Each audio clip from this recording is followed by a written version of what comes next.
Welcome to the intersection of technology, cybersecurity, and society.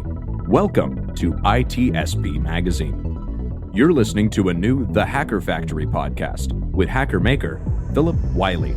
You're about to discover what the role of a professional hacker entails, the different specializations it holds, and what it takes to learn and become one. Enjoy the conversation as Phillip and guests unveil the secrets of professional hacking, a mysterious, intriguing, and often misunderstood occupation. Knowledge is power, now more than ever. BugCrowd's award-winning platform combines actionable contextual intelligence with the skill and experience of the world's most elite hackers to help leading organizations identify and fix vulnerabilities, protect customers, and make the digitally connected world a safer place. Learn more at bugcrowd.com.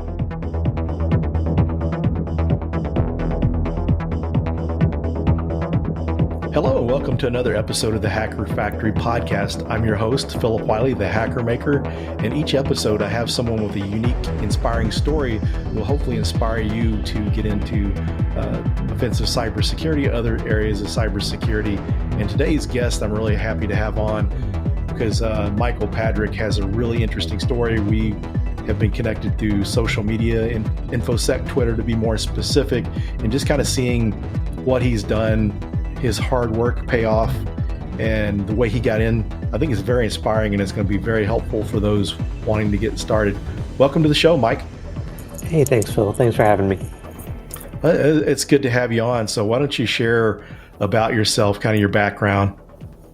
All right. Well, I mean, the transition from one career to the next was very obvious, right? Before this, I owned a pool cleaning business for 12 years. So the natural transition, obviously, is penetration testing, right? So, but no, I did martial arts for years. I cleaned pools for years, and now I'm doing penetration testing. That's a little bit of background on me. So from a ninja pool cleaner to a ninja pen tester. So that's so yeah, that's not like an obvious, but like a lot of people getting into the industry, that their paths in aren't always normal. So some people, think about how difficult it can be, how they can't get in with a college degree and all this. Could you kind of share what you did and how you got into pen testing? Yeah, I can do that. And to your point, I mean, there are people who are accountants. There are people who are mayors, right? There is no, whatever your background, you can make it work. So, but for me, my background was I cleaned pools. And I hated every minute of it. I wanted to be the best pool man out there because that's just who I am. I want to be the best. And if I'm not the best, I'm going to make myself the best. That's just the kind of work ethic I've had. But I hated it. I hated every minute of it. I get home one day, I'm just reeking, right? Dead of summer, 100 plus degrees outside. I had been working for 12 hours at this point. Not only do I smell bad, but I've got like chemical smells on me, and I hated every second of it. I get home and I just instantly open the door and start complaining to my wife. And she didn't even let me get like 2 sentences out. She stops me and goes, "You're done. You're done complaining. Change your career or complain to someone else. I'm tired of hearing it." And in her defense, she had heard it for years, right? And I took a shower and I got changed and I went over, and my daughter at this point, I think she was 2 months old, maybe 3 months old. And I pick her up. No, I'm sorry. She was like just under a year. It doesn't matter. I pick her up, I'm holding her, and I realized my wife was right. I really needed to do something to make a change.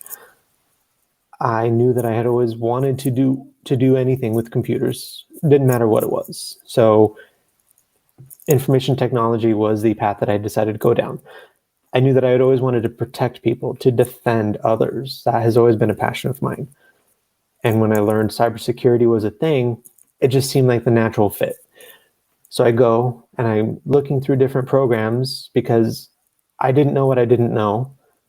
And I knew that whatever I decided on, it was going to be vast. So I went online and I'm Googling things, and I looked between two different universities, and I ended up going to Grand Canyon University, where I ended up getting a bachelor's degree in cybersecurity. During that time, about a year before I graduated, maybe a year and a half, I had a professor who I had had a couple times, and he goes, listen, you know how you just love to dig and you love to continue and strive and you just want to know and you want to keep going? I go, yes. He goes, you're going to be a pen tester. Don't bother looking anywhere else. You're going to be a pen tester. I went, fantastic. What's a pen tester? Right? I had no idea. So anyways, skip a lot of things. YouTube, Udemy, Twitch, Discord, all that happened. I learned enough to realize I don't know anything. So then I got a couple of certificates. I got the eLearn Junior Penetration Tester, and I got the eLearn Certified Professional Penetration Tester. I earned a CVE ID. And then I started flooding the market with my resume. I sent out about 120 resumes in about a month and a half, maybe 2 months, and got 5 interviews and 2 job offers. And that all happened from 2017 to 2021. That was the time frame. Very cool. And one of the things too, that's not too bad odds, because you hear people submitting more resumes and stuff too. So is there anything you would attribute to that? Because that's, 100 resumes and getting a couple offers is pretty good. So are there anything that you attribute to that success? No, I agree. I just talked to a guy on Discord who said he sent over 400 resumes and hasn't received an interview yet. To what I think pushed me over the edge was the fact that I was networking a lot.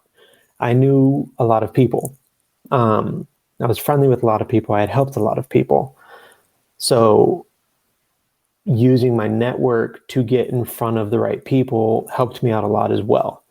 And that's because of LinkedIn. That's because of Discord being active, getting to know people. You don't network to get something. You network to make friends, to help people. The more you help, the better off you will be. And it's not a one-way street. And I think because I had that mentality, people were more willing to help me out also. There's a friend of mine, and I don't know if he's okay with me saying his name or not, so he knows who he is when he listens to this. He actually put me in front of the guy who is now my manager. And that is what actually pushed me over the edge. And because of that, I was actually able to, I don't know if I bypassed the HR filter, but knowing him absolutely helped me out a lot. One thing that also helped, that I've actually been complimented on a few times, is the fact that I had no job experience. I had no OSCP. What pushed me over the edge was the fact that I turned what I was doing into experience on my resume. So I had a section that read non-traditional experience. And on there, I had my home lab. I had how I built an Active Directory environment. I had my rank on Hack the Box. I had my rank on Try Hack Me. I had my CVE ID. And then I also had that I had all these certificates underneath it with my bachelor's degree. And making myself more presentable in that regard, mixed with the fact that I was able to network and have some friends who helped me out, not just people, whatever, just actual friends, people who I still talk to. That was what was able to push me over the edge and get me to where I am today. Yeah, that's great. I kind of knew that networking was your background. I just wanted to hear it for the listeners to hear that from you. And one of the things too, I'm pretty sure too, is if you said this started from 2017 to 2021, but I'm sure probably the most of the effectiveness and the more you really got out of it's probably was the last year or 6 months as you got more connected in the community and made those connections. I'm sure they had a lot to do with it. So for those out there listening, networking is huge. I see a lot of people on LinkedIn that are having a hard time and just try to share with them, you need to really get out there and network, because like you mentioned, bypassing the HR firewall. And a prime example of that is back before I went to work for US Bank, I'd also applied for Bank of America. I had my OSCP, SANS GWPT cert, over 5 years worth of consulting as a penetration tester. And it took a year before they ever called me. And that's because I was applying for a job online. The job at Bank of America, I met someone at a OWASP Dallas chapter meeting. They said US Bank was hiring.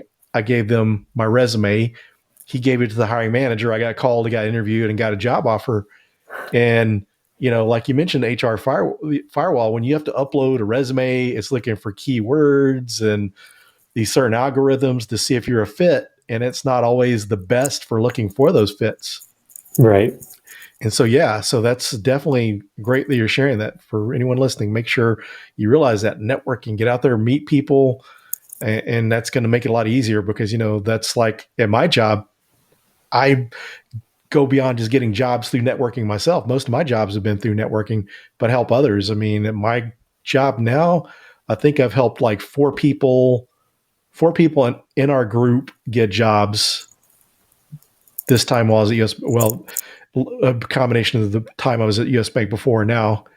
And then also I recommended and referred a couple of people that got hired, and, 2 or 3 other people in other groups. Yeah. Like 3 people in another group. So that networking, paying forward and helping others out and just making that network is going to make it easy for people to find a job. And you're going to find out since now you've got the experience, one day, if you ever want to move, it's going to be even a lot easier now for you, because you got the experience, and people are going to be reaching out to you. Plus the networking is just going to make it tons easier for you next time. Yeah. And to be fair though, I've only been employed for about 3 months now.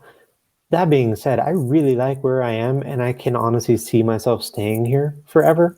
That's good. If the time comes where I need to move on, or I want to move on, or whatever, it'll be much easier the next time. The first one, just like almost anything really, the first one is always the hardest. Mm-hmm. And the good thing about you too, because we're not going to share this here, but your salary for an entry level role, or maybe not, it may not be an entry level role, but your pen testing role, the salary you got paid for your very first pen testing job, that's enough not to motivate you to go somewhere else. Because a lot of folks will, I know a lot of people I know that are getting entry level or junior level pen testing roles and other roles in like the Texas area are starting out at like $60K. Mm-hmm. And then when you get those little 3% bumps, it takes a while to hit the 6-figure mark. And so people in those positions sometimes will have to, move jobs to make up for it, otherwise they'll never get where they want to. But that's really good that you got, good compensation starting out. So there's really, and you get in training. So there's really not a lot of reason to, look anywhere else, as long as they keep you engaged and you're interested in what you're doing, so that's a win-win. Yeah, absolutely. Absolutely. So based on your experience, why don't you, you kind of mentioned that you had some certifications and stuff. So if you could kind of share, a little more detail about your path. You went to college to get a degree, and then you took these courses. So could you kind of, map out what you did education wise, and then if there's anything you would recommend, anything that you've learned that you might do different based on your experience? So, excuse me. The way I started, like you said, college. While I was in college, it basically showed me what I didn't know, and I wanted to go fill in the gaps. So I went onto YouTube, and I found people like the Cyber Mentor. I found people like Hackersploit, XSS Rat, right? Obviously not, but you know what I mean. I found you eventually, and and I love your book, by the way. Not a plug. Get a book. Thank you.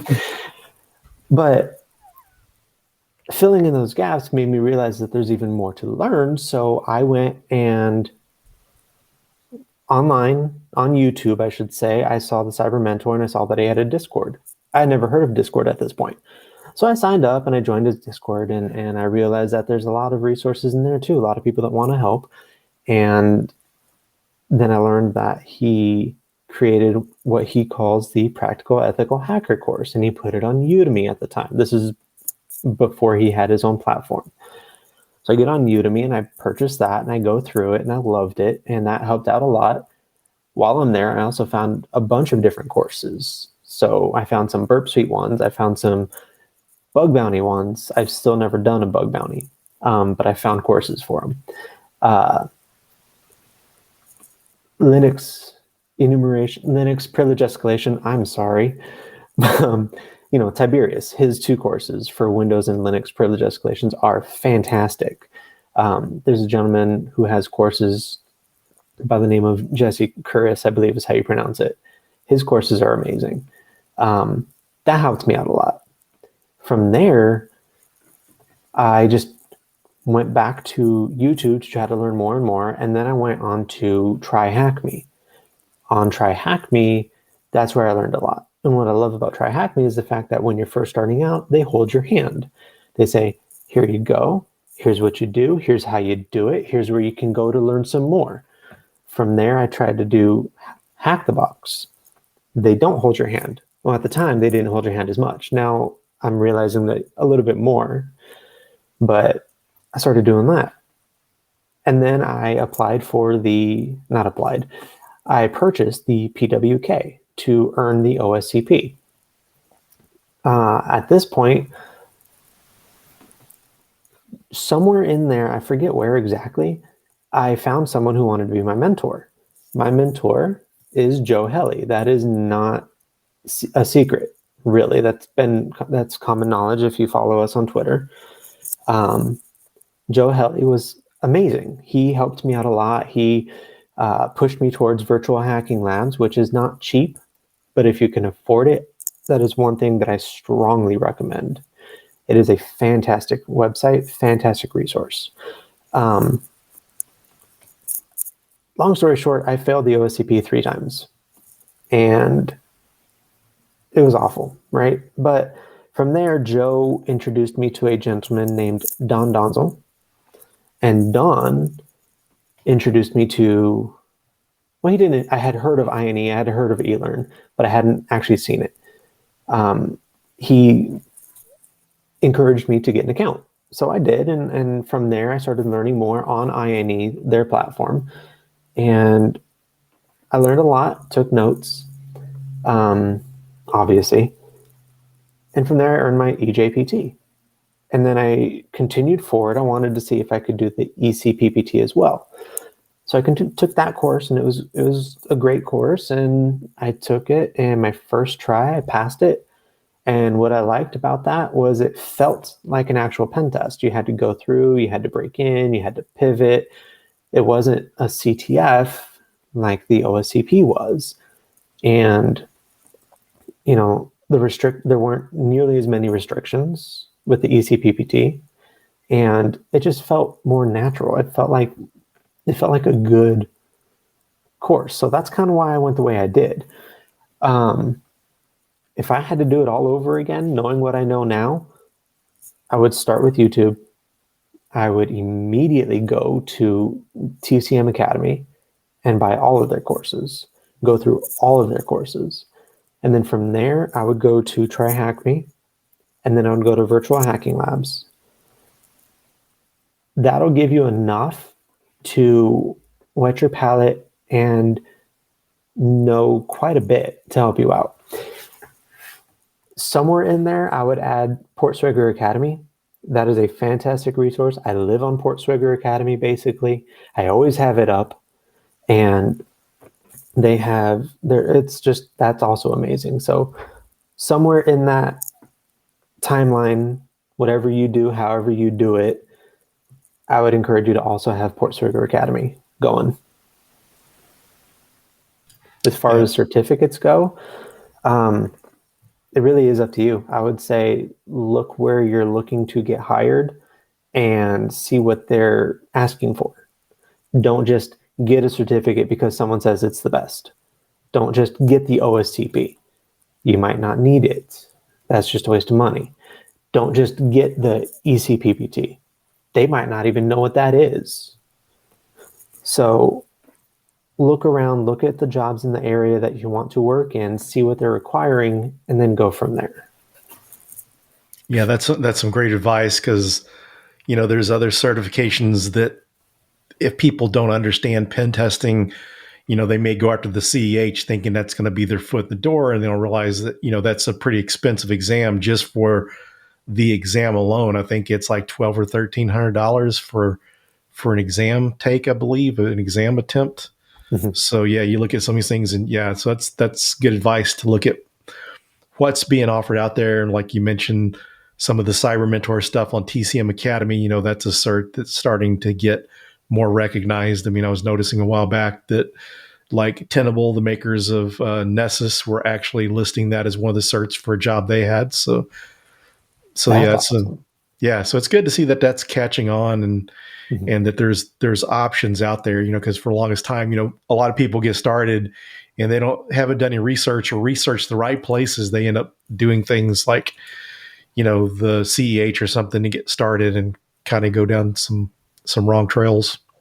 I was starting to go down that trail. And then thankfully, as part of a community that said, stop it. Are you going to work for the government? That's pretty much the only reason you would need the CEH, unless you're in India. Then, if I'm not mistaken, that is, then almost everything they require the CEH.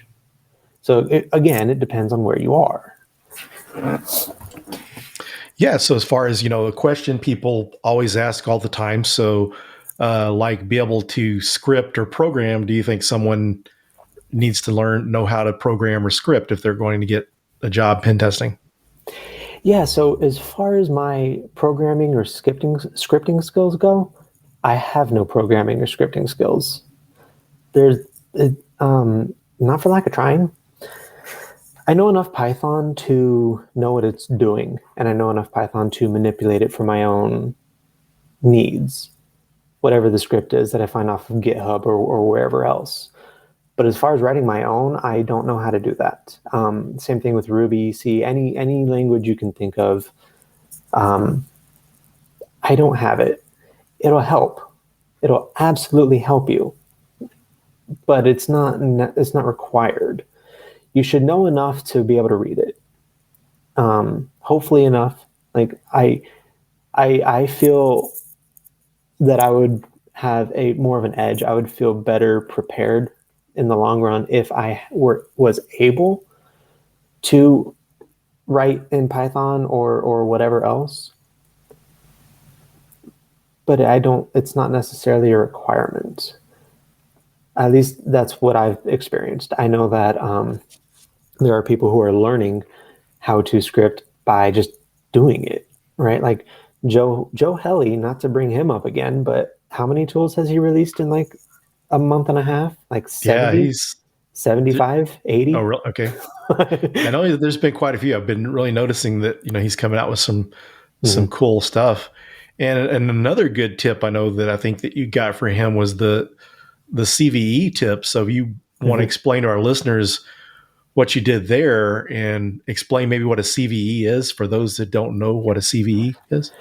Yeah. So to start, the way I did it was the way that you start looking for a CVE ID is you go and you basically just look up a free and open source software. So FOSS is what you would Google. And then you just kind of look to see which one you want and then see how to download it and go from there. And I'm butchering it. I'm trying to remember exactly how it was laid out. Joe had an article on exactly what he did and how he did it, and it was perfect and it was beautiful. But the idea behind it is you go and you find something that's got an MIT license, because those are open source on GitHub. If I'm not mistaken, I might be. Forgive me if I am. So free and open source software, FOSS, accounting, or hotel management, or restaurant management, or whatever, right? And then they have a bunch of programs. You download it to get it up and running. And then from there, you just kind of poke around. You just kind of have fun, see what you can find. Everything you find will most likely be a 0-day because it hasn't been disclosed at this point. So in my case, I was able to find a stored cross-site scripting vulnerability in the back end of it. You needed admin credentials, but how many people are not changing the default admin credentials, right? Too many. So that's not too hard to find. But I went there and then I submitted it.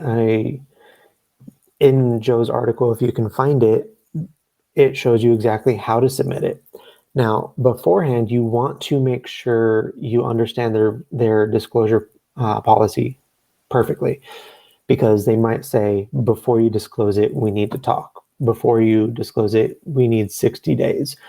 Before you disclose it, we need whatever, fill in the blanks, right? You want to follow that to the T. Excuse me. And so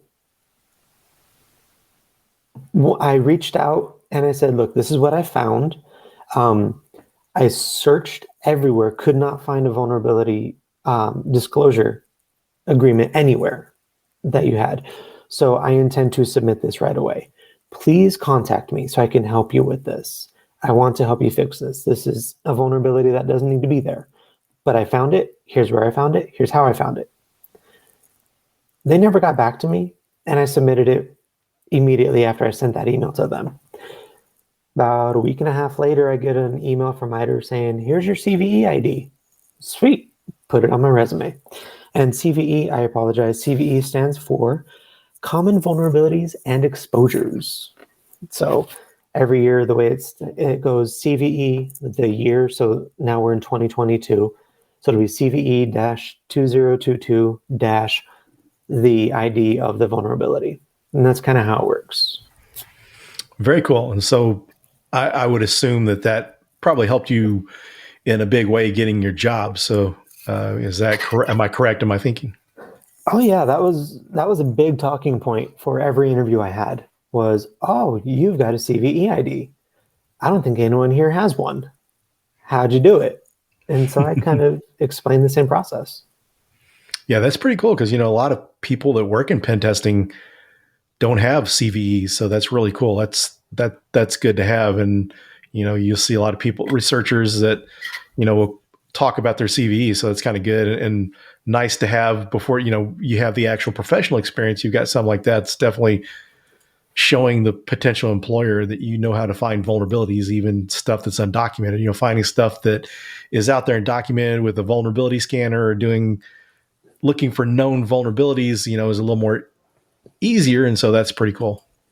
The other thing it shows is was my dedication.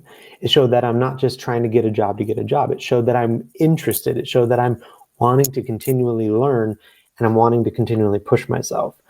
And so that's something else is if you can show that you don't just want an income, if you don't just want the job, you love the work itself, you love pen testing, you love having anything to do with InfoSec, then that'll come across and that'll help push you over the edge also. Yeah, that's very great advice. So we're getting down towards the end of the show. Is there any advice or comments or anything you'd like to share before we end? You don't know what you don't know. So keep learning. Join a community. I prefer Discord. Doesn't have to be Discord. Get in touch with people. Help them. Don't just ask for help. You want to extend help to other people. You want to show that you're willing to contribute. That'll help people want to help you more. The more you help, the more you'll learn. And then you'll realize you might feel like you don't know anything, but you're way above someone who's just getting started. So then you help them do the same thing. By helping everyone continue to learn, by helping a community grow, we can get in and By what I mean by that is we can get into these jobs that previously said, oh, you need 5 years, or you need this, or you need that. And these gatekeepers making it difficult to get a job. We can help each other not only break down these gates and get into a job, but we can make a revolving, like not a revolving door. We can make a door that we can just keep open to help other people get in, right? So basically the advice I have is help others and contribute and join a community, make some friends. You don't have to be an extrovert to do that. And that, I think, would be the biggest piece of advice, because everything else can come. Everything else can come with time. But if you're in a community, they will help guide you and you can help them as well. So I think that would be my biggest piece of advice. Yes, that's very solid advice there. So thanks for taking the time to share your story and your knowledge with our listeners. Oh, thank you for having me, Phil. It was absolute pleasure. And I know as soon as we're done, I'm going to think of something else that I should have said or said different. So that'll be fun to mull around in my mind too. Yeah, you'll have to share that with me when you come up with something. So thanks again. Thanks everyone for joining, and we'll see you on the next episode.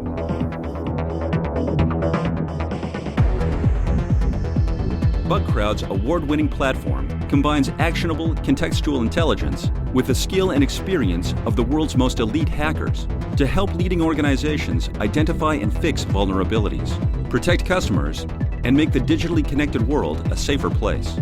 Learn more at bugcrowd.com. We hope you enjoyed this episode of the Hacker Factory podcast with Phillip Wylie. If you learned something new and this podcast made you think, then share itspmagazine.com with your friends, family, and colleagues. If you represent a company and wish to associate your brand with our conversations, sponsor one or more of our podcast channels. We hope you will come back for more stories and follow us on our journey. You can always find us at the intersection of technology, cybersecurity, and society.